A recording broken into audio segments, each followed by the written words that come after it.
Hello and welcome back to another day here at the Damage Report. Not just any day though. This isn't like those Tuesdays or like, oh God help us, Thursdays. This is a Wednesday, big news Wednesdays with Jayar Jackson. Jayar, how's it going? Wow, man. You know what the first thing I thought was, man, who's on Tuesdays and Thursdays? Because John is slamming them right now. Well, Tuesdays and Thursdays don't have a regular co-host, so it's distributed amongst all of our villains. No, and it's not about them, it's about the news. They do the best they can with the news we've got. You go to war with the news you've got, not the news you want. But today we've got some news. But anyway, by the way, as we do this, I've of course got our Twitch chat up, I've got our YouTube chat up. So I've seen that Tails has been going crazy gifting subs. Tails, thank you for that. And on YouTube, welcome to all of our new members, including Michelle, another tier 3 member.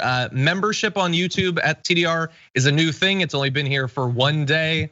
But thank you to everybody who is becoming a member. I am loving seeing the emojis now in the chat. Anyway, thank you to everybody who is watching. Please hit the like button and share the stream if you haven't already so that people know that we're live. And we will be responding to your comments and questions and concerns and all queries. Maybe I'll think of other words as we go.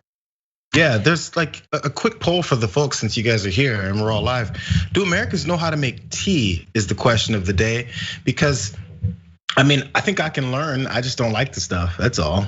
I think we Americans, considering we're the best country in the world, we can learn to do anything. We're the shining example on the hill. Earl Grey, I think we should name it like John Smith. That's actually my favorite tea. A good basic American name, Robert Wilson. Oh, tea of Robert Wilson, a nice cup. Yeah, I don't mind tea, but like for me, here's the dumbest thought process. For me, it's like tea or coffee, I choose coffee, but I don't drink just coffee. I drink coffee with a lot of milk, and tea doesn't have a lot of milk. I know what you're probably thinking. Couldn't you just put milk into your tea? And I get that, but for some reason, no. And so I stick with the coffee. I don't know, like it just doesn't seem the same. Yeah, John, I don't know. You said I should just drink milk. You said for some reason, no. There is a reason, it's specific because it wouldn't work. It does work. People do it. You put cream or milk, but it just doesn't quite seem that. I'm just riling people up at this point.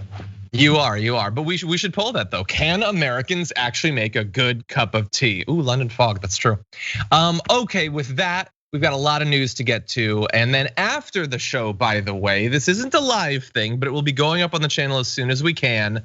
An interview with Nina Turner. She's gonna be joining us. She just announced that she's running for Congress yesterday. We're gonna be one of the first interviews that she does. Very excited to find out about sort of her platform, how she's gonna be campaigning, her expectations for the race, and all of that. So it should be a lot of fun. But before we get to that, let's talk about the news. Yes. So Donald Trump is apparently deciding that all of the firings that he's done over the past few weeks aren't enough. He needs some more, and some of them are like sort of sequels. It's getting a little bit repetitive. Like they just pushed William Barr out a couple of days ago, and the guy that's like taking over for him, they might fire before he even really gets the job. It's amazing. Trump has been discussing sacking Jeffrey Rosen, who is set to replace AG Barr next week. But like you get what that means. He hasn't even done it yet. He doesn't even have the job yet, and they're thinking about firing. So Rosen is supposed to replace Barr, who announced his resignation, that's how they say it publicly on Monday, as effectively a stopgap Justice Department chief until President-elect Joe Biden takes office in 8 weeks and appoints a successor.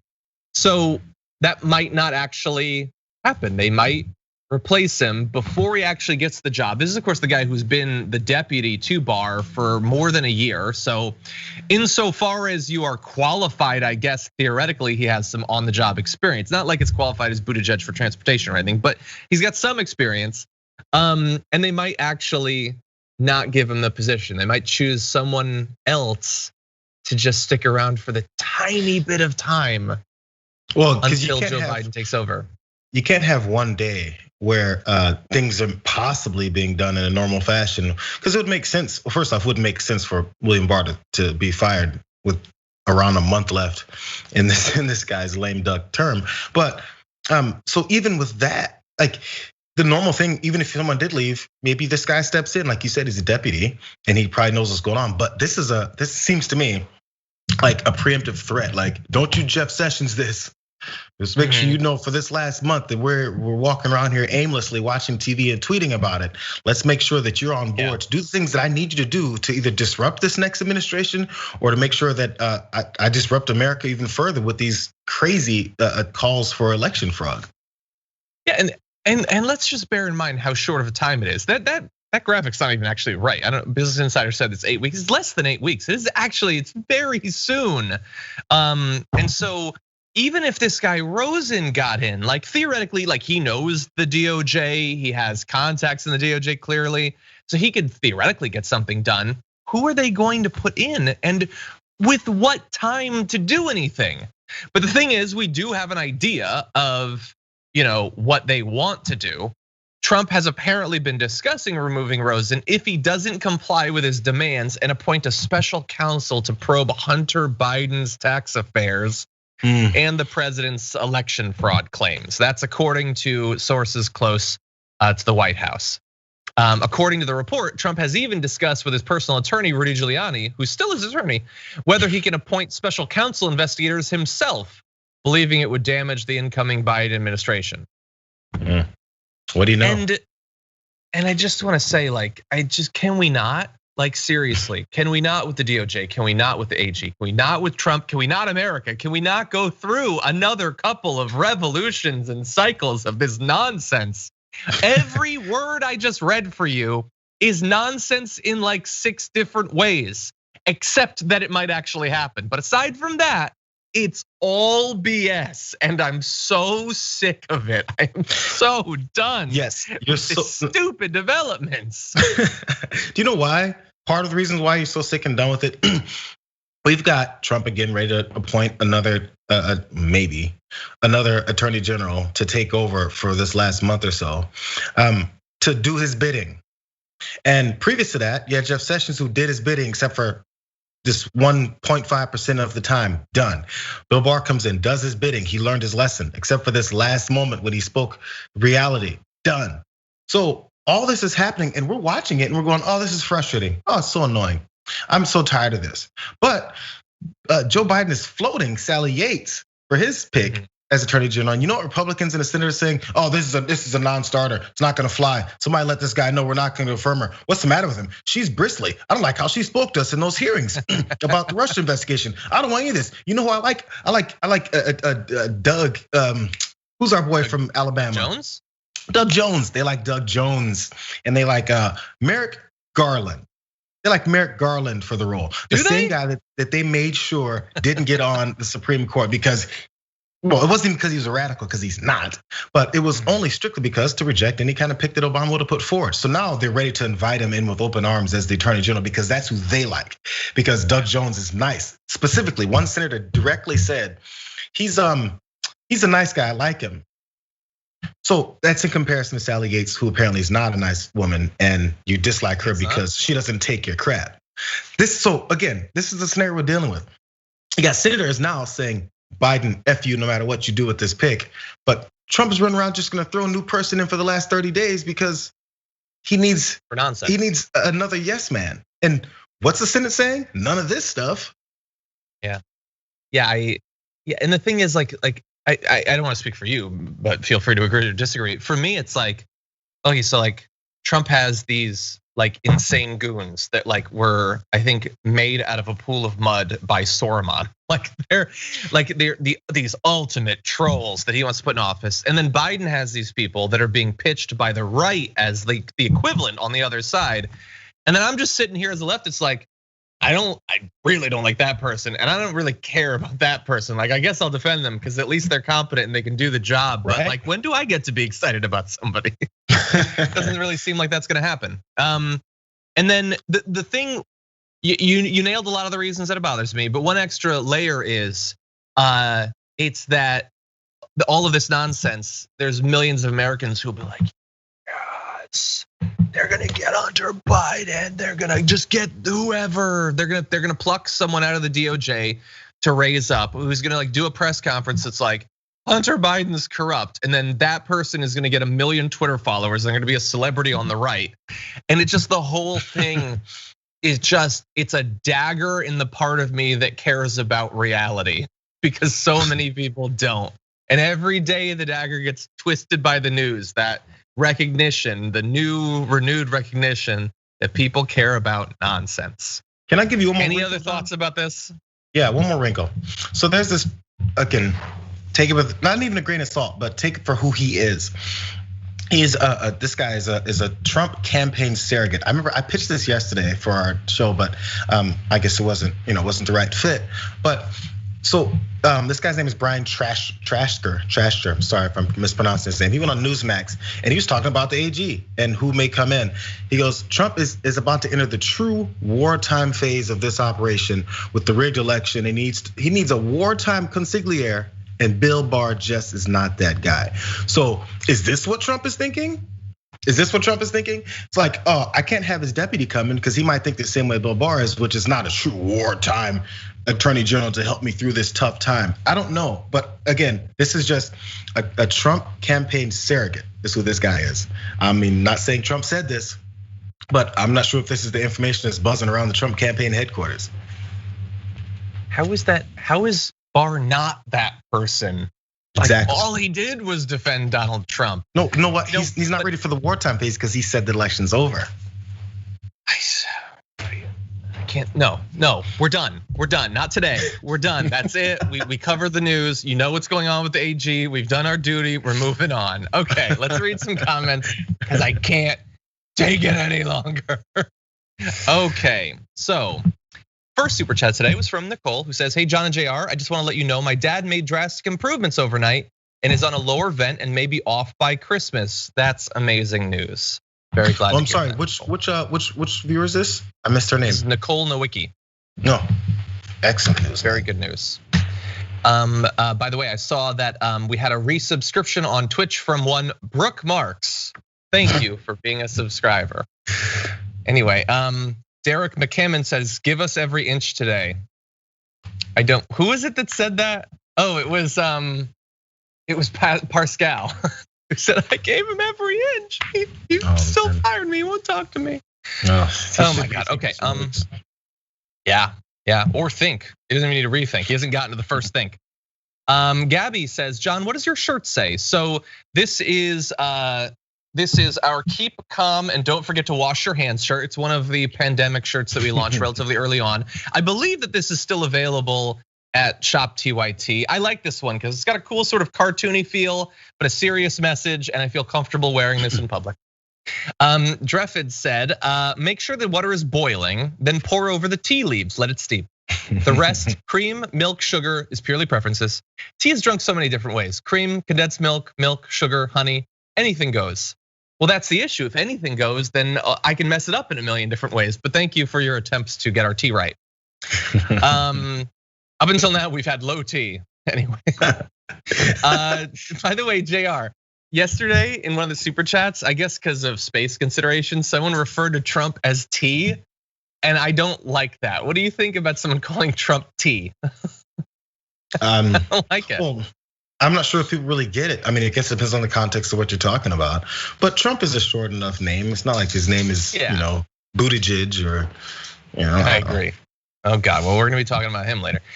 John Twomey, thank you for your super chat. And John also says, do you think that with the Dems' slim 2021 House majority, the squad will have even more leverage to hold votes on bills that don't meet the needs of the American people? Potentially. I'm hoping that that's how it'll play out. We'll have to see. Let's see. Laura says there's talk of him firing Ray of the FBI to get an investigation going. Yeah, I've heard about that too. All of these firings, it is just such madness, and all of these are loyalists. They're trolls, they're monsters, but they're apparently not quite trollish or monstrous enough. Nope. Just madness.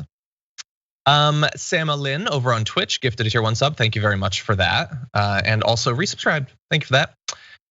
Let's see. Thank you again to Tails. By the way, I can see the people who are signing up as members on YouTube. Very much appreciate that. Thank you for becoming members.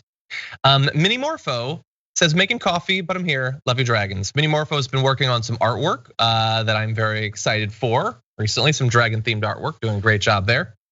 And we're getting a lot of commentary about tea, including from Bart, who says, of course the average American, hold on. Okay, of course the average American cannot make a good cup of tea because Americans lack the simple knowledge of the procedure of making a good cup of tea. Boiling water. You pour boiling water over the tea, pretty simple. That is then there's the right kind of tea that, like, the other person had, right kind of water explanation. I get the feeling Bart does not make tea. I find it inconceivable that Barr is making like a pot of tea for himself, but I think he does like the idea of mocking us. He's down for that no matter what the topic is. Pedrolina, the tropical dragon, welcome. I see your membership, I'm watching you. Okay, now with that, why don't we turn to a little bit of more positive news? It's not gonna stay that way for a long time, but we can appreciate it while it's here.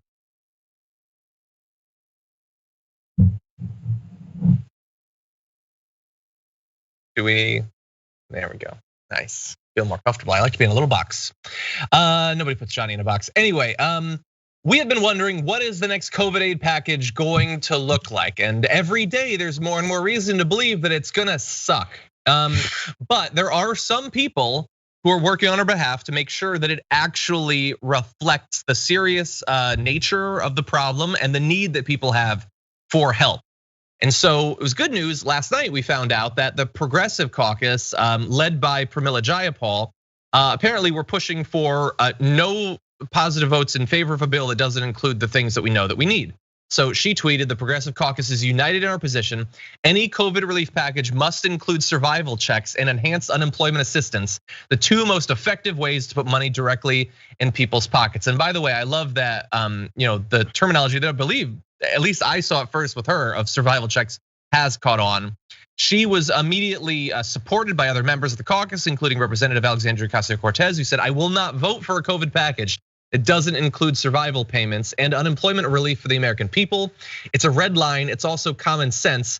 Sick and tired of Mitch McConnell and the GOP playing games with people's lives for corporate handouts. It ends here. If Congress needs to spend Christmas on the House floor, so be it. People are getting kicked out of their homes. This help should not be partisan nor controversial. It is disgusting that the Senate GOP is holding financial help hostage to gain immunity for corps to harm workers. You had this from Representative Omar, who said no direct payments, no deal. That's been our message, and we are now closer to getting cash into the hands of people who've been struggling for months. Rashida Tlaib says no survival checks and unemployment help equals no vote for me. And in just a little bit of time between when the Progressive Caucus made clear that they weren't going to support a bill that didn't include these things, and that this potentially gets to the point of the super chat we talked about earlier about, hey, they now wield even more power because the majority is slimmer. Apparently, as of this morning, talks have been moving rapidly, and they are now going to include some of those things. Although there are questions about to what extent. So we'll get into more of those details. But JR, so far, what do you think about the progressives pushing this way? Well, this is what I think a lot of establishment, paid politicians are worried about when people like this came in. They're gonna say what American people need, want, and not stop saying it. And with platforms like Twitter, they can say it without being silenced to a degree. So the message is spreading. And then it seems like it's not, but it is, to the point where they have to now do something different, or at least try to act like they want to do something different. So the red lines have been put in place, and I'm glad that they're sticking to them. And if we're talking about negotiations, the way Joe Manchin likes to talk about negotiations, and you got to love your Republican friends and see where they're coming from to make sure we come to an agreement.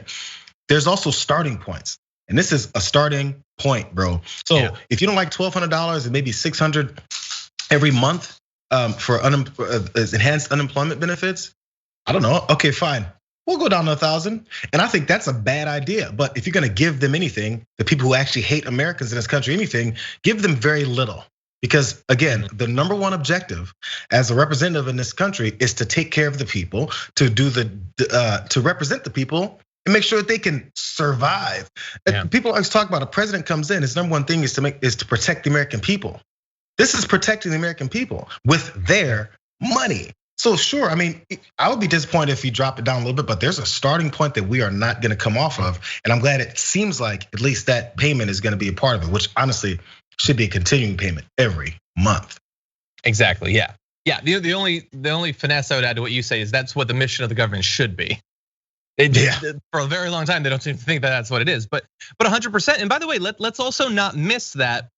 As of just like 2 days ago, the word on the streets in DC anyway.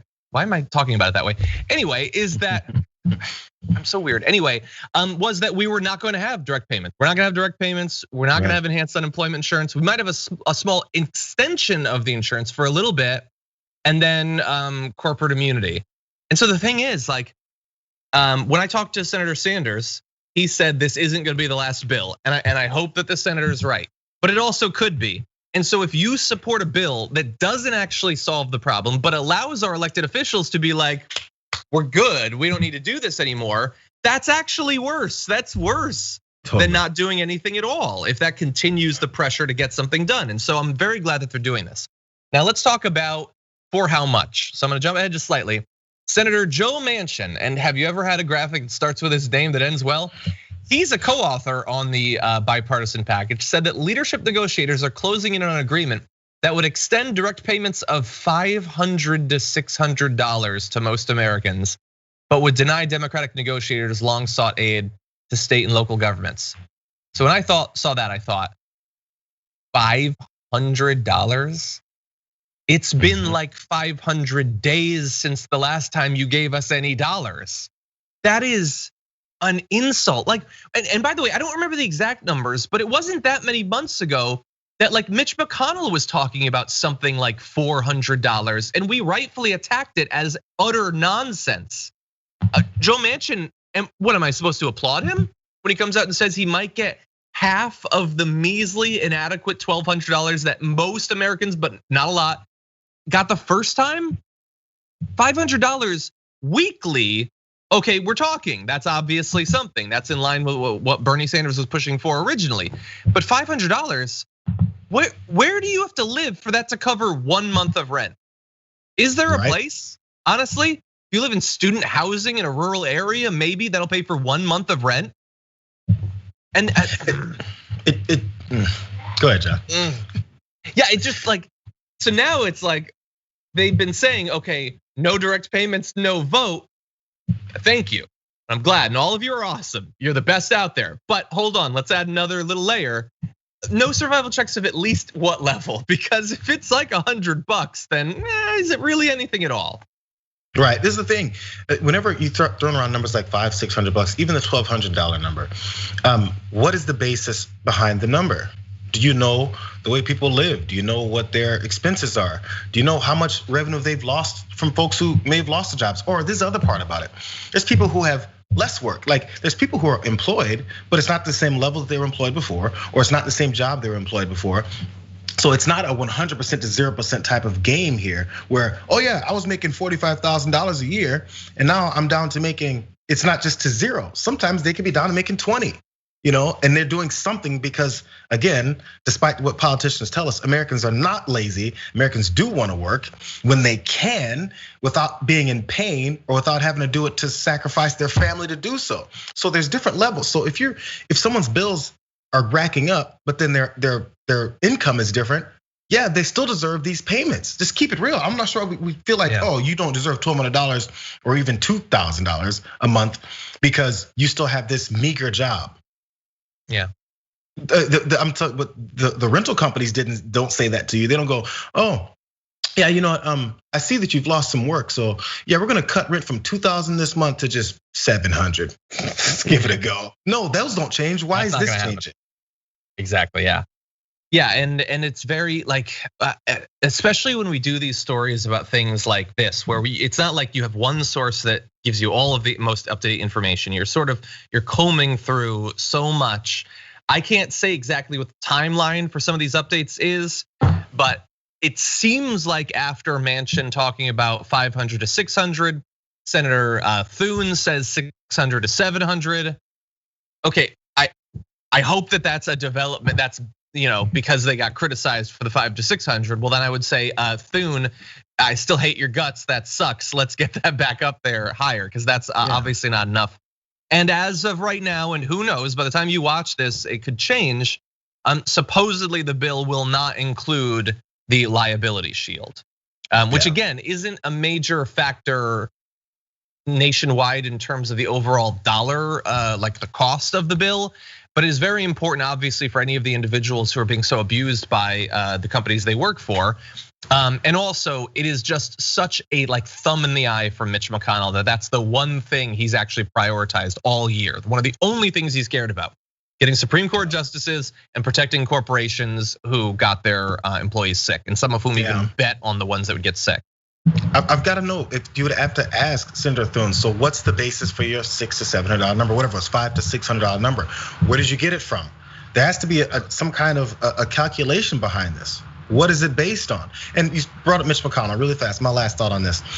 He took to the Senate floor this morning and decided to go Mr. Populist when he's the guy who's been the problem from the beginning, who's been leading everyone else that's the problem from the beginning. And he said, we made a major headway toward hammering out a targeted pandemic relief package that'll be able to pass both chambers, Then he said, we committed to continuing these urgent discussions until we have an agreement, and we agreed we will not leave town until we've made law. That's what Bernie Sanders said, first of all. The American people need more help. It's that simple. Further targeted relief is now months overdue. Really? Why? Why is it months overdue? And why is it suddenly so simple? I heard before that it's not simple and that we're giving away money to people who don't deserve it. I mean, that we can't afford it. Now it's suddenly so simple and Americans need more help. You never cared about any of that. In fact, when people said that, progressives said that, you didn't say anything. In fact, you ignored them. You made sure none of these votes came up and you said we cannot afford it. Who is this guy on the Senate floor now? Don't let them try and pull this bait and switch on you because they will do it immediately. We know how this works. So every time we put pressure on guys like this and then it flips, we don't know the day that it flips, but suddenly we're congratulating him for being a human being. By the way, he's saying the right things, but we'll see where this bill comes, where this final bill looks like. Exactly, and hopefully, if I could say, could we find out soon? That'd be great, because this most recent bit of negotiation has been going on for literally weeks. So many people need help. Thankfully, we have some good people. Let's get them as much help as possible. Let's increase their numbers as much as possible. And we'll be talking to Nina Turner later on today, hopefully, about doing that. Just a couple comments before we move on to other news. Let's see. Jason Tastrophe sent us a super chat saying, Crisis Dragon Pup and Dragontastic watching from New York. Big snowstorm coming today. So looking forward to staying warm with some dragon fire. That's nice, nice image there. Let's see. Kieran, the tea drinking Dragon Scott says, please shout out to my mommy, Margaret, who is watching from Bulgaria. John and Jayar, we love you. Hello, Kieran and Margaret. Thank you for watching. We appreciate that. Shout out to Bulgaria. Exactly. When was the last time we heard? We always get Australia, a little bit of Germany, maybe Netherlands, not Bulgaria. Gator Dragon says, I've claimed Gator Dragon, which makes sense. My Dragon Squad shirt has shipped. I'm so excited. Also, $500 may be enough to live on in West Virginia, but elsewhere not. Yeah, for very, very few people. It shows, it's like you keep asking what it's based on, and my gut says it's them trying to figure out what is the absolute least we can give and have only so much anger at us, but not a really bad level of anger at us. That's what it feels like to me. And by the way, people talk about $500-600 maybe for rent. Rent isn't a one-time thing. I don't know if you guys know this. What? But you paid it. Mortgage. Oh, let's give imagine the bank says, okay, it's a pandemic. We're gonna allow you owe $75,000 left on this house. Okay, we'll make it a one-time payment of $500, and then we'll forget about it. No, that continues. Oh God. Okay, let's see. The tea wars continue with Edward saying what we call tea in America is nothing more than hot leaf juice, which is weird. Although I think is it Edwin in the chat? It might have been Bart who's like, let's be honest, hot bean water sounds worse. It's true. Hot bean water does not sound great. I'll have a cup of boiled beans, please. That does sound pretty bad. Over on Twitch, Kim Sushi said, I can't believe we've gotten more Taylor Swift albums this year than stimulus checks. That's a good point. That's a good point. I'd gladly trade 1-to-1 checks for Taylor Swift albums. Anyway, by the way, before we jump back on the news, let me let you know about a couple of things. One is that we've only got 2 weeks left on our fundraising drive, which has been very important, and you all have been awesome throughout the year. Over at tyt.com/go, We've got these monthly fundraising goals to keep us stable and sustained, and we've been relying on all of you for that. And you've been great, but there's still a couple more weeks, and we still have to hit our last goal. So if you are able to give anything, please do so at tyt.com/go. And bear in mind, as part of our sort of like press on thing at tyt.com/press on, those who give, if you give at certain levels, there are special perks like the press on shirt that I was wearing, I believe just yesterday. And so that's also available. Thank you for that. And I did want to say thank you to a few who have given recently. Doris from Ohio, Brian from Washington, Virginia from California, Jason from Arizona, who gave at the $127 level, so is getting that press on shirt. And Renee from Texas, thank you for donating to our campaign. Also, tomorrow, I am going to be co-hosting part of the next episode of Deep Dive with Jordan Uhl. That's a Twitch exclusive series that debuted just yesterday. The next day is going to be tomorrow at 2:30 p.m. Eastern time. We're gonna be chit-chatting about the news. Should be a lot of fun, so definitely look forward to that. And so that's coming up soon. And with that, why don't we do this thing? Why don't we? John and Jordan, that's a fun combo, man. I think the TDR folks know about you guys. He's been on a few times, yeah. Oh my God, he's been on like a bunch of times, like as much as anybody else. Basically, he's not a regular. I was playing it low. Oh, were you? Okay, I don't get sarcasm. A few times. Anyway, let's jump back into this thing. Okay. So with the stimulus negotiations going on once again, I thought it might not be a bad idea to remind people about how the last part of it went. So look, we've talked about the inadequacy of the direct checks that were made, but remember, a lot of that program in that first government bill was about aid to small businesses, making sure that they sort of prop up some parts of the economy. And when it was being discussed, it was talked about in a particular way, and that was that this is gonna be aid for small business. Government, man, loves talking about how it's gonna help out small business. Well, now we've had more than 6 months of the data coming in for how the money was actually divvied up. And there's a great analysis of it from the Center for Public Integrity that shows, hey, what do you know? It didn't really work out that way. So apparently most PPP loans went to businesses and communities that already had more access to resources. Loans didn't reach a greater share of businesses in the lowest income communities, where median household income is about $40,000 or less, and recessions hit the hardest. Instead, the numbers fell just shy of their share of small employers in the US. Rural areas did only slightly better. The PPP reached them in proportion to their share of small employers. So the idea was supposed to be that they were going to find areas that desperately needed help. They were gonna find smaller businesses that desperately needed help, and the bulk of the funding was going to go to them. But no, sort of best case scenario, these businesses did about as well as you would expect based on their share of the population. And when you break it down by the median household income, there appears to have been virtually no benefit given in the distribution of the funds to areas that needed the aid most. So this is gonna be the first of several studies we talk about on the show today that are hardly shocking to people who are familiar with American politics. But it's important that we know this wasn't just a hypothesis when the money was originally being allocated. The belief that it would go to people who didn't necessarily need it as much. The data is actually showing that now. And these are the parts of the stories that you generally don't get, which is again obviously why we're doing it, because you'll hear as recently as Sunday on Fox News Sunday, Joe Manchin talking about how the compromise deal will take care of everything. And of course, you have to bring up small businesses like every other Republican does, just like Joe Manchin, who was a wannabe Republican. You just keep saying, we're here to help small businesses. Small businesses need our assistance. Can you believe small businesses? Hey, you know, sometimes you only have like 10 employees. We need to help small businesses. And if you say it over and over and over again, and you get these people who think you're a supporter of small businesses, then this part happens. The secondary reality part of the distribution of the funds happen, or the people who cut line, as we saw from the first round. We just stop talking about it and go back to small businesses, small businesses, small businesses. If you hear them talk about small businesses, look into what they're actually doing, because there's a pretty good chance they're screwing over small businesses for the benefit of their buddies who gave them money to make sure that they're in the front of the line. Yeah. Yeah, and so I want to jump in a little bit more information, including that this isn't just a thing that when you break it down by like median income, like purely, you break it down along other demographic trends. You see also some of the stated goals of the program, the PPP program, were not actually followed.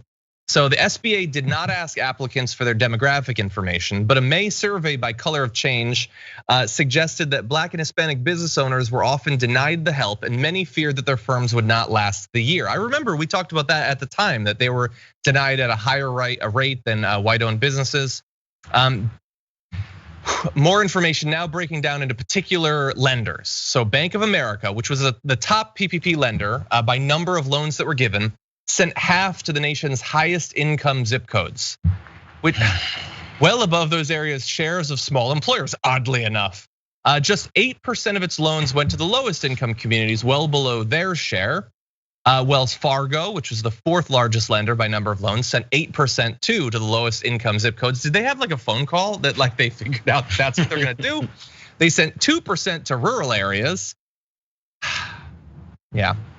Anyway, and look, you can go and you can get the information. It's available at Center for Public Integrity. They also found that based on the size of the firm, the percentage of requests that were actually approved before the funds ran out was very different based on your size. For those who were very large corporations who were asking, by the way, for more money, the number that were processed was much higher. Smaller companies that were literally asking for far less money had a much lower chance of actually even getting a confirmation or denial during the program. And so what this leaves us, especially after the funds run out, is God only knows how many of those businesses did end up losing out. And in no small part due to the fact that the money ran out, and we can see they gave a bunch of it to people that didn't need it. And by the way, there's been some good coverage of things like, was it who's the big mega church guy who his church got some loans? Yeah, I don't really.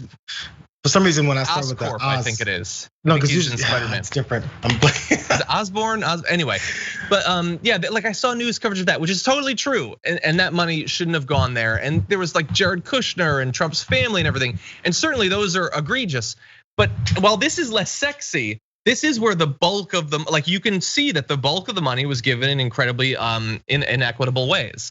Joel Osteen. Yeah. Thank you. Yes. So and it's good that that was news. I'm glad that people are focusing on that. But it wasn't a thing of just a couple of abuses. This was whether we can prove yet that it was by design, and for that we would really need, like the communications of the people who were divvying up the money. And a lot of it isn't just the government; it's also these banks. Like you can see it in the numbers. So I can only speculate how the breakdown and distribution of this works, but as you point out, these lower income zip codes, we know there's geographical divisions among race lines and income lines. So it's just kind of natural. It's why the way the nation is so segregated based on those types of things. It's a natural way to disenfranchise people from anything from voting to stuff like this. So you can support your small businesses, but the small businesses in certain communities, which overall certain communities we don't care about when it comes to anything from schools to what is it they call food deserts? When there's actually no good actual grocery stores available for certain folks in certain communities. All those things just are all encompassing with things like this. So it can be inaccurate to say they plan specifically, Bank of America and all them plan specifically, not just make sure money goes to certain folks. But if you're already in this group or in this section of the country that's ignored, you're automatically gonna be ignored when something like this happens with it. You've been ignored on 25 other things that the government usually helps more affluent communities with. So it's just, it goes with the territory. It's why Black and Latino folks, especially women, end up getting, when they even go for healthcare, when they go to hospitals and doctor care, they don't pay attention to what they need, their pain, they think that they're exaggerating it. All those things are naturally built into the system.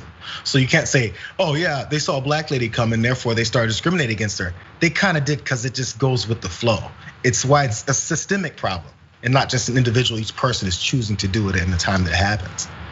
Yeah, and the damage doesn't, just go away after the pandemic. Like if some areas that desperately needed the help to be propped up while things were difficult went under, and then people lost their jobs as a result of that. those jobs don't suddenly just come back necessarily after the pandemic. And so now you had areas that were already worse off based on median income that are going to have worse outcomes after the pandemic. And so, and again, this is why, like we were talking earlier, we were joking about the fact that our belief of what the government's mission is supposed to be. Obviously, that isn't how they actually see themselves. You could say similar things about what the mission of banks should be. And instead, you had money being given that largely was going to people who probably needed it far less. Yeah. Anyway, Funky Pug in Twitch says the dirt poor will eat the filthy rich, quoting Richard Ojeda. I hadn't heard that. It's nasty. Anyway, let's jump to a little bit of news. I'm gonna file under Schadenfreude. Okay.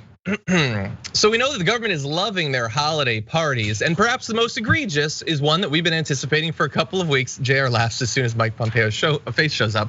Is Mike Pompeo, Secretary of State, who was planning a 900-person holiday party during the worst part of the worst pandemic of our lives. So how is that actually going?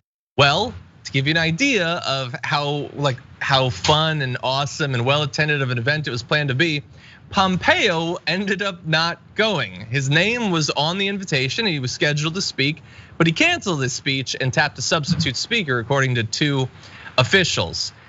Now here's the thing, the 900 figure was how many people he was inviting. He wanted to have those 900 people. 70 people RSVP'd for the event as of Monday night, and even fewer actually showed up, which sort of makes sense considering how bad the pandemic is. Now here's the thing, that does still leave some people, not 900 and not Mike Pompeo, which is a great way to host a Mike Pompeo 900-person party. The State Department had said that masks would be required for attendance, and it would enforce social distancing guidelines for those 70 people who showed up. Now, one would imagine it's much easier to socially distance at a party where fewer than 1 in 10 people actually show up. But no, in photos that have come out, and we can jump ahead to one of these photos, while Santa might be wearing a mask, most of the people don't appear to be. And so maybe some of them will be saved from COVID exposure by the fact that so many people had no interest in going to Mike Pompeo's party. But if there were people who were infected there, they are freely spreading it. And why is there Santa B-roll?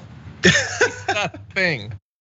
Anyway, JR, I know you've been talking about this Pompeo party. What do you think about the way it turned out? I don't know, man. I guess I'm a bitter, petty person, and I'll accept it. This made me smile this morning.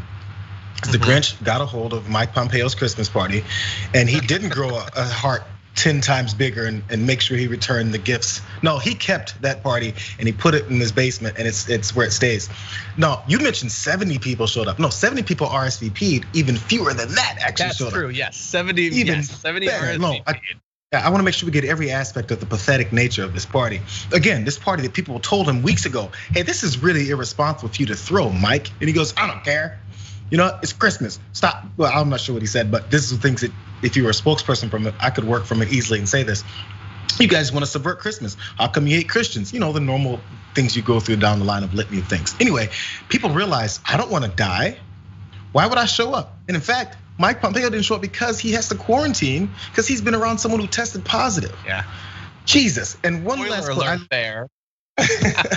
Oh, yes, sorry. So I'm sorry. So that's amazing. Like, somebody in Twitch mentioned when you're not popular enough to be a super spreader. Hey, I remember inviting people and to parties. I'm not sure, actually I never really tried. But if I had, they wouldn't have. So I get it. But think about what happened. One of 2 things happened, and neither is good for Mike Pompeo. Either Mike Pompeo canceled his appearance because he had just found out that he had been infected, which should be a reminder to him, or exposed potentially. We don't know that he's actually infected, but he's quarantining. And that should have been a reminder to him that these are dangerous times, as if anybody needs one, but these are dunces. So, and then he should have canceled the party to protect other people, but he didn't do that. Or he canceled before he found out that he had been exposed and just decided the risk was too great, but still let other people go and potentially get infected. Neither of those is good. Fundamentally irresponsible, playing fast and loose with people's lives. hopefully he hasn't been infected because we don't want anyone to be infected. But like, he's one of the last ones who hasn't had it at this point, and he's still encouraging effectively other people to get it. Like that, sweet old man who's playing Santa might have been exposed to COVID thanks to Mike Pompeo refusing to listen to the scientists. Yeah, for some reason the pathetic looking Santa just does it for me, because as many people who've watched long enough know, I have a lifelong crusade against the existence and lies of a Santa Claus. Just saying. Anyways, why is that against the Santa Claus thing? It's the dumbest idea. It's stupid to continue to lie to your children and tell them be good all year so that this stranger can come in your house and give you things, after we tell them for the rest of the year, hey, don't let strangers give you things, and definitely if someone starts beating on the door, don't open it and let them in. Anyways, just because you're not good enough to discipline your children and make sure that they stay in line without scaring them into not getting gifts at the end of the year. Anyway, that's a whole different crusade that I have. But the fun thing about this that I was noticed in this Washington Post article about this failed party, it says one spouse of a diplomat said she declined the invitation because her husband was serving abroad, and if she had attended and gotten sick, no one would have been able to take care of their children. Now that seems like a basic reason, right? But that's quoted in an article about this diplomat's wife, because she's important enough, and so are their children. This entire year, most of this entire year, we've been talking about sending people back to work in these random small time jobs because we have to get the economy going. But things like this, we can quote her saying she's not gonna show up because if she dies, who's gonna take care of the kids? But when you have random people making minimum wage, and we're like, who cares if they get sick and die? Well, who cares if they have kids that who knows who's gonna take care of those kids afterwards? We gotta get the economy going again. But you have this, I guess, recognition of their life and their situation and their kids and what could happen if they get COVID. Suddenly COVID is dangerous and worthy of being warned about and avoided when it's these types of folks. Exactly. Yeah. The only hope, and we've known this for a long time across a lot of different topics, for them to actually care about something is for it to hit incredibly close to home. That's the only thing that can get some of these conservatives to accept the reality of something. And not even necessarily then. And Trump had COVID and he doesn't take it seriously. Not at all. Okay, a couple more stories we're gonna get to, but first I did wanna read a few comments, including a super chat from Bernie the Kiwi Bird, who says, ahoy, Pops and Dread Dragons. I just saw an update from David Dole's show during his live show. The AOC said Pelosi and Schumer have to go. Your thoughts? Also, why the two links for the live show is one to YouTube and one to Twitch, I'm assuming. So yeah, so I saw that story, but I didn't have time before the show to actually go through and pull it out. But I mean, I already know what I think. Yeah, they definitely need to go, and I'm glad that she is saying it. I hope that it's an early indication that she might consider primarying Chuck Schumer, or at least use the threat of it to get something else. They definitely need to go. I don't understand how one or both could be in charge. They are so out of touch with the Democratic base. They're out of touch with the realities of the Republican Party. They definitely need to go, and she's 100% right. Jayar, feel free about AOC's approach. AOC saying that they, well, her saying that Nancy and Chuck should. She's saying that effectively they need to go, but there's no one to take their spot immediately right now, in no small part because of the way they have approached the leadership. They know how this works. Leaders and people in power, especially in politics, know how to keep their power contained within them and their own little circles, and to make it harder to do things like this. So as long as we realize that, and I'm glad she's saying it this way, because I'm sure many people will be upset that there's that caveat in her point that, maybe not right now. And where's your heart then? I'm sure some of those voices are going to be said, but there's a process, man, and it sucks. And nobody says we'd like it, but there's a way to go about it so that we actually get the results that we're looking for. Exactly. And look, I hope that there's a lot of people that are laying the groundwork, prepping for the future Democratic leadership. I know that she's really busy, but I have all the faith in the world that AOC is doing that, and I trust her political instincts more than basically anyone else in government. So I'll just say that. Diane Raymond says, relief money in New Zealand equals $500 per person weekly. Businesses received lump sums, even non-nationals. The situation in the US makes us all so upset for the victims of Trump and COVID, including the animals, claiming Dr. Dragon. Diane, that seems reasonable. Seems like a government that wants people to survive and its economy to survive. Sean G says, I'm claiming zombie dragon. Thank you, John Jr., for helping me stay kind of sane. By the way, JR, what make and model is that guitar behind you, and will you ever play for the Dragon Squad? Yeah, the question gets asked a lot. It's not mine. Wife is the musician of the house. That's that one right now. It keeps getting switched. I forget that one, but the Taylor is sometimes up there, and then so she's a serious musician. She's got some nice guitars. They're all over the house. Awesome. Yeah. Tony K says hello from Bulgaria. Oh my God, do we have like a bunch of like hidden Bulgarites who've been watching but haven't been saying it? You look it up. That's what they're called. Well, awesome. And Tony says I claim Thrace Dragon. Is that from Kareth Thrace? Misty Bowers is saying something cool. Helsinki is using sniffer dogs to test for COVID at the airport with 94% accuracy. Interesting. Did not know that. But that's cool. Should help them get travel back up and running. Denkar says Jayar is now the Grinch Dragon. That's good. Over Santa? The Grinch didn't like Christmas. I just don't like Santa. Exactly. Yeah, yours is pettier. Anyway, British says, hi, John and JR. Santa message to Pompeo is you've been a bad boy this year and you will have COVID-19 under the tree for you this year. Yeah, obviously hope he doesn't get it, obviously, for all of them. Although I also feel confident that if he does get it, he's gonna be fine. Paging Dr. Bananas. There's this town in Georgia. Hey, I'm sorry, I'm gonna continue my smear campaign. There's this town in Georgia where Santa and Mrs. Claus showed up and talked to kids, and guess what? 2 days later, Santa and Mrs. Claus tested positive for COVID. So they were going around spreading COVID in kids' faces. So what do you want for Christmas, Timmy? Oh man, I want the train set. Well, here's some COVID instead. Can we stop with these meetings with Santa, please? He would definitely be the ultimate super spreader. Not only does he visit every single house, but he drinks from a glass of milk and leaves his germs on mantles all across the world. He's gonna eat half the cookie, leave his germs on that, sip the milk, the cup of milk, and there goes some COVID on the lip of the milk. Hey, kids, be afraid of Santa. He's got COVID. Oh geez, Bart agrees with you, saying also, why do we teach our children that breaking and entering a home is okay? We have to stop teaching our children the lies of the world. Jesus. You all are out of your mind. Oh, and by the way, Galfar is asking me to remind everyone that on the TYT Discord, under the nerds section, there is a TYT Dragon list. If you'd like to add your name, you can do that. With that said, let's turn to some of the news that's frustrated me the most over the last 24 hours. And no, it's not all this. The stuff we've already talked about is frustrating. Is it about this one is like it's like a seed in my brain, and it's just growing and blossoming and pissing me off with every step of the way. Anyway, let's turn to this.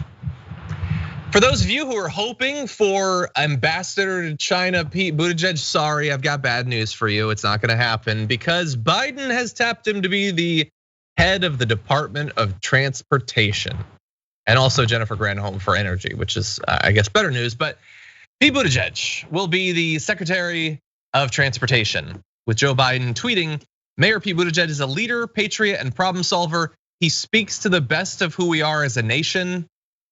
I am nominating him for Secretary of Transportation because he's equipped to take on the challenges at the intersection of jobs, infrastructure, equity, and climate. Oh no, that's a good argument. So how is he equipped to do that? Like, no disrespect to him. I'm sure he's very smart. Everyone says he's very smart. He speaks a lot of languages. And the fact that he rose as fast as he did from just a small town mayor to being taken very seriously and like sort of tying in Iowa is great. I'm gonna put.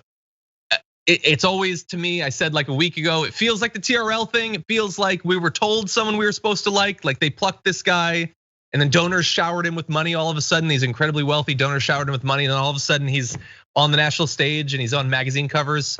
So who set that up? Was it organic? Is it like in 2016 or 2015 actually, Bernie became a thing that people took seriously after months and months of doing ever increasingly large meetups and rallies and all of that. And he was also known for decades in government, but he had to do it organically. Buttigieg was all of a sudden was a top tier candidate when nobody knew who he was. That's the TRL thing. If you're too young, you won't get what I'm saying. But all of a sudden, somebody's the #1 pick. How did anyone know to pick them?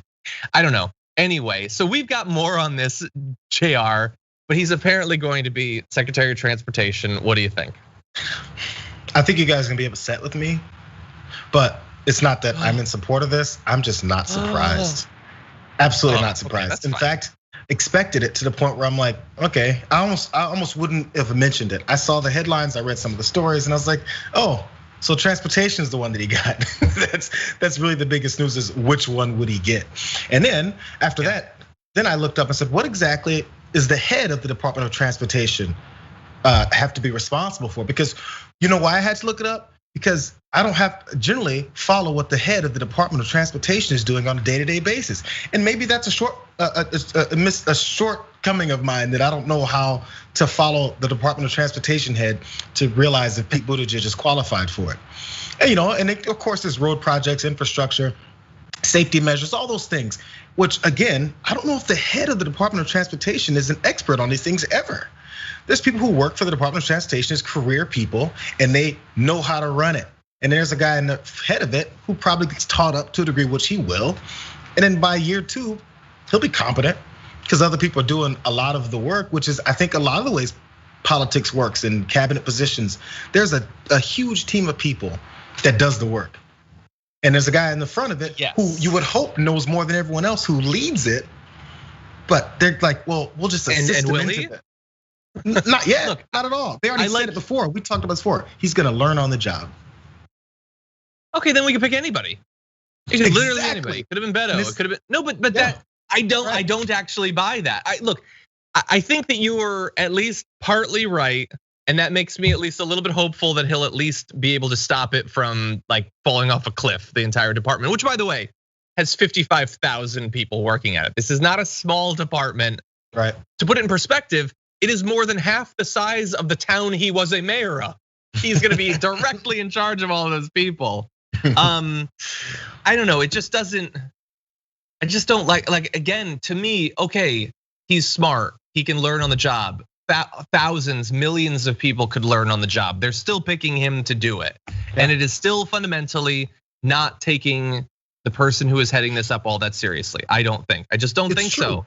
It's true. It's purely political. For what he did. It's fair for what he did. Yeah, he came in. Yeah. He was the palatable guy. He was the one that they said, oh my God, there's an openly gay man running for president, and everyone hasn't completely sent him out of the building strictly because of that ridiculous reason that many Republicans would have sent him out of the room. Mm-hmm. So there's an acceptance of it. And I said, oh my God, the American people are okay with a gay man running something. Trust me, you guys. Just sure, and I'm glad.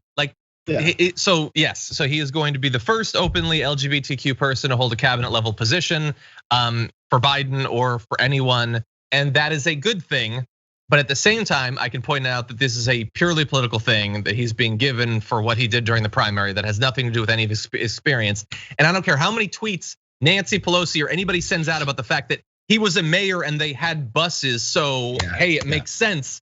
No, that has nothing to do with any of this. They were gonna come up with some BS explanation for anything. We were talking about the BS explanations for why he would be the ambassador to China. If you can go from thinking that's what he should do this last week to now he should do the Secretary of Transportation, you're not being serious about either of those things. They're each important jobs that require different experiences. I agree. No, I want to very much clarify. It's not because I think they should have selected him for any of these positions. It's just I'm not surprised because I don't think this is the first time political appointments happen. There's a reason why the term exists. I know. Political appointments. I get it. You're not wrong, and maybe I'm focusing too much on this particular one. This seems to me to be the most nakedly partisan so far from Biden. There's other ones that I have more of an issue with ideologically. Just this one is the most it's like, hey, let's just find what we can give him. And it's given his voters, they're like almost their say. And you know how progressives want some progressives in the cabinet so we can have a voice there. So there's tons of voters that liked him and they're like, okay, let's go ahead and appease them and give him something. And they're gonna be happy about it. Keep it real. Well, one of the few, for me, one of the few things that's making me feel a little bit better about it is this is designed to elevate him for his next presidential run. Absolutely, 100%. No, that's totally what it's for. I just think that again, these are people who don't get anything. Nobody cares. That's not what people are gonna choose based on. And it doesn't mean that it won't be cited as a reason they should be president. The same like the infatuated magazine covers that he got the last time, he'll get them the next time and he'll be on The View and they will cite that as one of the things that's awesome about him. But they would love him just as much as if it wasn't there. So I don't actually care about that. Yeah. And the fact, by the way, that was pointed out by a journalist that one of his favorite board games is Ticket to Ride, which many people sent to me, by the way, because they know I love board games, does not make me feel better about him being Secretary of Transportation. You got to play the 18xx games or nothing. That's a serious train simulation. Ticket to Ride, that's gateway, man. That ain't gonna prepare you to run. Wait, so you are familiar with that? You familiar with that random ass game that they just said? Well, Ticket to Ride has sold more than like 10 million copies. It's hardly a random ass game. I've played Ticket to Ride and Ticket to Ride Europe. I have Ticket to Ride India. Actually, it's very fun. Great series of games. Get it for your family. Doesn't actually get you ready. Like I've played Terraforming Mars. They're not gonna put me in charge of Space Force. That's not how that works. Well, if you start running for president, I play Pandemic Legacy. I ain't gonna head the CDC. Don't sell yourself short, John. Don't sell yourself short. You're only like 35 years old. You'll make it. Let's go with 35. Anyway, really fast, just because I saw comments on Twitch about this. So some people were asking, wait, do you mean TRL with Carson Daly? And other people are like, what's that? Yes, I do. And basically what it was like the big thing in music for a while on MTV, which was people would call and vote on their favorite videos. And then he would do the top 10 and they'd bring the stars in and they'd sing and everything. Except that that's obviously not actually how it worked, because as I'm saying here, somebody would be the #1 video that nobody had heard about before that week. They weren't voted in that position. The record company paid TRL and they gave them the #1 and they invented stars. That's what they do. They take people that they want to be famous. They do a PR campaign. They put them on TRL and all of a sudden everybody loves them because they're in front of your face. It ain't organic. And that ain't just in music. That also happens in politics, by the way, and a lot of other things. 12-year-old John was boycotting. He was boycotting TRL back in the day when it was out. He was like, I watched it. It's like, damn this Carson. When is Tom Green gonna get #1? That's a throwback. Anyway, yeah, that's actually what I believe about. That's the TRL theory. So you take this to the bank, and you won't get anything for it. Okay, really fast. Joe Biden is also still apparently thinking possibly about bringing a Republican into his cabinet. He's according to Axios. Or Axwa in our graphics today. They're thinking possibly about someone like Meg Whitman for Commerce Secretary as a way to signal to red state Americans that he understands their concerns and plans to address them. Okay, so now the good thing is that further into the article, they say that some of his confidants believe that there's no long-term benefit. And I would say even in that very specific thing that they said, like, MAGA heads are not like, I don't like Biden, he's a plant of the Communist Party, but if he picks Meg Whitman for commerce, suddenly I'll be paying attention. That's, I don't think that's how literally a single voter anywhere around the world actually thinks. No. Agreed, John. But he is considering it. Do you think, well, what do you think at this point? So far, we've, I guess, been lucky. We've only gotten sort of centrist conservative Dems. We haven't necessarily gotten the people that we want in most of these positions, but so far there hasn't been like a Kasich or anything like that. Yeah, so far. Do you expect that though? Because I don't know now. Because you think it would have happened early because he's trying to pacify the folks that are mad about the results of the election, all that stuff. So if he does it later, again, this is, it's the one thing people said about Joe Biden and his decades in politics is it's a routine in any job you've had, from McDonald's to being president, I think, or even definitely being a senator. It's a routine you go through. So, we got to start appointing people. Let's do what we've always done. Yeah, we'll appoint the guy who helped me here, and we'll appoint this other guy who got popular here because it's going to help me on a broader scale. You have to promote yourself and present yourself as the most roundabout person. So he's talking about this Republican that he's going to put on because he wants to garner more support. Who knows if he really will do it? But it could have just been a media tour at that point. Who knows? Yeah, I think that there is still very much a chance because it is such a core part of who Biden is politically, is the desire to bring in a Republican to show that he can reach across the aisle or whatever. And I think that in the Axios article, they're talking about the possibility of somebody for commerce, bringing in some CEO or something like that. I think that there's a good chance of that, both because of who Biden is, and also I feel like the vast majority of people that any Democrat would consider for commerce might or might not technically be Republicans, but are probably going to be pretty in line with the way Republicans think about business. So I think that there's a good chance of that. We'll have to see. I agree with his confidants who say that they say aside from short-term media benefit that there's no long-term benefit. I would go a step further and say CNN will be like, hey, the era of bipartisanship, you'll get like 10 minutes of that. You're not gonna get even short-term media coverage from the right that's positive. That's just not gonna happen. The only people that they think that Mitch McConnell's a rhino at this point. Who would Biden be able to pick for his cabinet that they wouldn't consider more proof that the Republican Party is in bed with the Democrats and they both need to burn? I can't think of anyone, I don't think. Yeah, no, it's again, the fact that Joe Biden and many Democrats always feel like they have to be the one to unite folks around folks that have no interest in uniting anywhere near you. It's you're spinning your wheels. Like you're offering olive branches to people who've got like garden shears. They're cutting them. They don't care. And eventually they're gonna cut it long enough and it's gonna get to your hand, bro. And they don't care. They're not here to unite with you. So when Donald Trump came in, I said this many times. How many people interviewed him and said, so we saw your inauguration speech when you said I alone can do this and run this country and take care of you. No one else can do it but me. And then during this 4 years, he talks about how blue states, who cares if they weren't involved in this country? Like there's so much division. Everyone knows the stories of the division of Donald Trump. And immediately before he's even literally out of office, the next guy has to come in and talk about how he's gonna unite these people who've got guns and knives and fire in the streets over the last weekend. What are the words somebody's gonna say to unite them? Yeah, well, I mean, there's nothing. That's a great point. And what did Trump do? I mean, you would like there was very little pressure for the guy who lost the popular vote to reach out to the other side, the side that was larger than his side.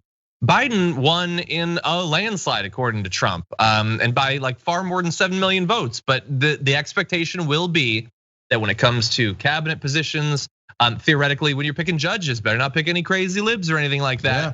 And in terms of legislation, you're gonna have to bring some Republicans on board. Like the Democrats don't get to win. Maybe they'll win, maybe against all odds they'll win, but they don't get to win, not fundamentally. They don't get to be winners in politics. And they also coincidentally don't act like it. Yeah, you have to be sorry for winning. It's like, after you win a game in sports, you have to be like, oh, the other team played well. When you know what they were actually saying on the court, the basketball court in this particular instance, they were cussing each other out, talking about each other's families, saying and just demeaning each other. And then when you actually win, you have to go to the media and say, yeah, I respect the other team. No, you didn't. You didn't respect the other team for that whole time you were playing because you're competing. Like, why do you have to give that BS reason? It's disingenuous, and sadly enough Americans believe that it's real. Yeah. Well, Jayar, thank you for joining us for this very weird day in the news. Appreciate you being here. Maybe by next Wednesday we'll have some other cabinet picks, and maybe we'll know about the Republican at that point, whether it happened or not. We are getting some questions about seeing Sprocket, if that is possible. I don't know if he's around. For a second. He jumped off the couch earlier. I saw. Yeah, it was in the middle of the show. He totally did that.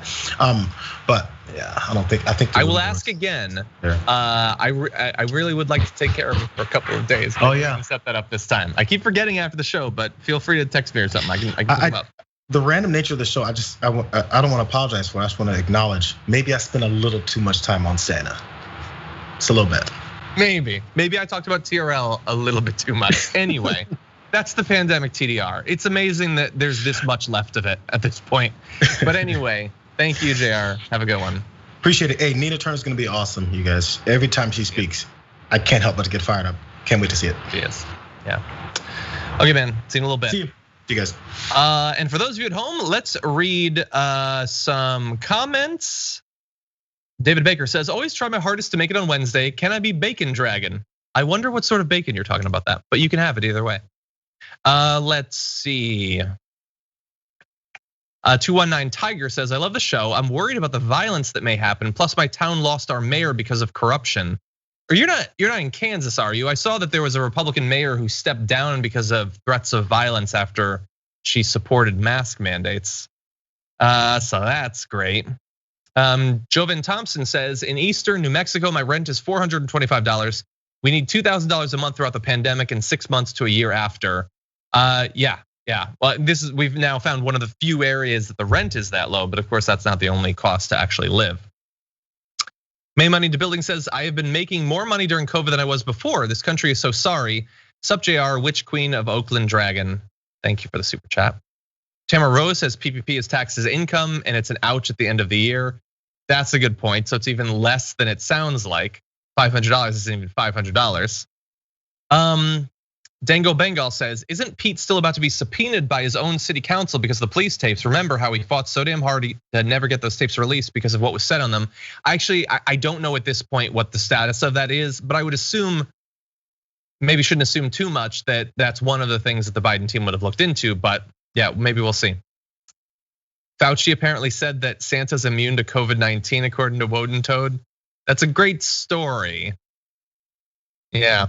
Derek says, House Dragon reporting in. Thanks for all you guys do to keep us informed. And may Mitch McConnell step on a D4. That would hurt. Like full force stepping off the last step of a staircase. I want that to hurt. Nice, Derek. Flat Nickable says, thanks for educating me about the politics and election. Appreciate the work you all do in TYT. Merry Christmas, John and JR. Keep up the good work. By the way, I claim the Norse Dragon. Love from Norway. Thank you, Flat Nickable. I appreciate that. We did have some comments about board games that we got a conversation with Madison Griffin saying, I've played Ticket to Ride, LOL. Well, like I said, many people have. It's a very popular game and I do like it. It's fun. It's not one of my go-tos anymore, but I do enjoy it. Madison also said, I've played Power Grid. Can I be nominated for Energy Secretary? That's a great point. I played Euphoria, put me in charge of labor. All of this, it's all nonsense. But that was actually cited as one of the things about him. Played Ticket to Ride. Anyway, I've played Istanbul, make me an ambassador. Anyway, let's see. Richard Rowe for Congress says, man, he appointed Pete just to get rid of the 2024 primary challenge while getting Pete's donor list. Yeah, maybe, but is it wrong? Let me ask you this really fast. This will be like how we close out the show. Is it wrong for me to just assume that he's not going to be running for re-election in 4 years, that Biden's gonna be way just too old at that point? And it's a case by case basis. There are some people who at that age maybe could still run, but that I don't think he's going to. I think that it is actually about elevating him. And we'll have to see. Okay, there are questions about the Nina interview. It will be uploaded to YouTube. I believe we're gonna try to upload it today. We'll have to see. And it's not live, but it will be available to everyone. Bart says, not only is Santa a super spreader, he has a very bad carbon footprint. If you've been bad this year, he gives you a lump of coal. WTF? I know I've been bad because my apartment would be filled to the brim with coal. We have to stop teaching our child the lies of the world. You have lost it today, Bart. Okay. Rosalba says, my TRL commentary explains why I don't listen to music. No, I used to watch TRL. I was like a teenager at that point. You had to watch TRL. It's just, I knew at the time, even then, that it was artificial, that this wasn't actually a reflection of this is what people want to hear. And that's not to say that they don't like it. I'm just saying winners are being picked for us. Anyway, thank you everybody for watching. For those of you who've been joining us on the pre-show, we've been having a lot of fun with that. If you're seeing this right now, you can check out the pre-show, usually around 9:15 Pacific time in the morning. We have a lot of fun. Thank you to everybody who's become a member recently, including Debbie, just upgraded to tier 2. Thank you for that. Much appreciated. The Nina Turn interview will be happening in just a little bit. I'm also going to be on the Young Turks with Anna Kasparian later on today, so you can definitely look forward to that as well.